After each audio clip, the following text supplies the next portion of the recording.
From NPR News, this is All Things Considered. I'm Michelle Norris. And I'm Robert Siegel. Just when it seemed lawmakers had abandoned all hope of a grand bargain on slashing the nation's debt, the Gang of Six is back, and it has a plan.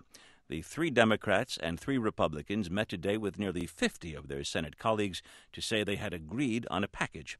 Senator Tom Coburn, Republican of Oklahoma, also returned to that group after dropping out in May. President Obama weighed in, saying it might be the way to resolve the debt ceiling crisis. I want to congratulate the Gang of Six for coming up with a plan that I think is balanced. We just received it, so we haven't reviewed all the details of it. It would not match perfectly with some of the approaches that we've taken, but I think that we're in the same playing field. Well, for more on exactly what's in this plan, I'm joined now by one of the Gang of Six, Senator Mark Warner, Democrat of Virginia. Welcome to the program, Senator. Thanks, Robert. According to an executive summary of the plan that I'm trying to understand, on the revenue side, it says, on the one hand, that the Congressional Budget Office would score this plan as tax relief of approximately $1.5 trillion. On the other hand, it speaks of raising an additional $1 trillion in revenue. What is this? Is it a tax increase? Is it a tax decrease? Is it tax neutral?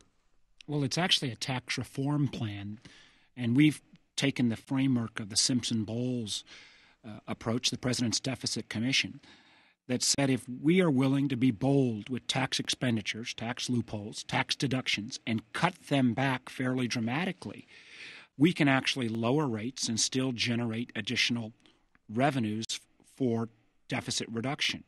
For example, and I was a governor before being senator, and I was a business guy, federal government accounting is a little bit screwy. One of the things that we get rid of is the alternative minimum tax, the so-called AMT, which over a 10-year period saves $1.7 trillion, yet each year we patch it. So the fact that we get rid of it does save us money, counts as a tax relief, but you can score it different ways based upon different baselines. That's pretty much a gobbledygook to most of our listeners, but let me assure you that this has been a plan that has been vetted for months in terms of the framework of Simpson-Bowles. Well, let me cut to the chase. Did your Republican colleagues tell you that they think Republicans in the House can look at what you've done and say it squares with their view on taxes? They've been adamant on that. Well, I think they think it can because within the confines of certain pledges, because there are this tax reduction on things that, frankly, we don't pay for each year, or we avoid actually following the law each year the way Congress does budgeting, we can generate revenues and still make sure that within the framework of some of these so-called pledges, I think it passes that muster. And at the end of the day, what the American people need to look at is, will our debt, the amount of money that we owe foreigners and our investors and our own folks who own bonds, will we owe less debt 10 years from now if we have this plan? We will owe close to $4 trillion less debt than what we would owe if we do nothing. That's at the bottom line. As a former business guy, that's the way I'd look at this plan. One of the cuts is eliminating the so-called Class Act. It's a provision of the new health care law that addresses at-home long-term care. This was a favorite project of the late Senator Edward Kennedy. Are your fellow Democrats prepared to jettison that? Listen, there are a number of people who fought very hard for the Class Act. In concept, it makes sense. The problem with the aging of our population is to add a big new entitlement that for the first 10 years doesn't cost that much, but in the out years really would be extraordinarily costly. We thought at this moment of tight deficits, we couldn't promise folks this new entitlement if we couldn't pay for it 10, 15 years from now, 20 years from now.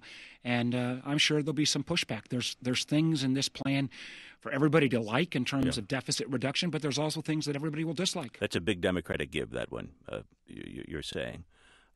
What is this, by the way? It's not a bill. It must be umpteen bills. It calls upon the Senate Finance Committee to get to work on a tax reform. What exactly is it that would go to the Congress that somebody could vote on and President Obama could sign?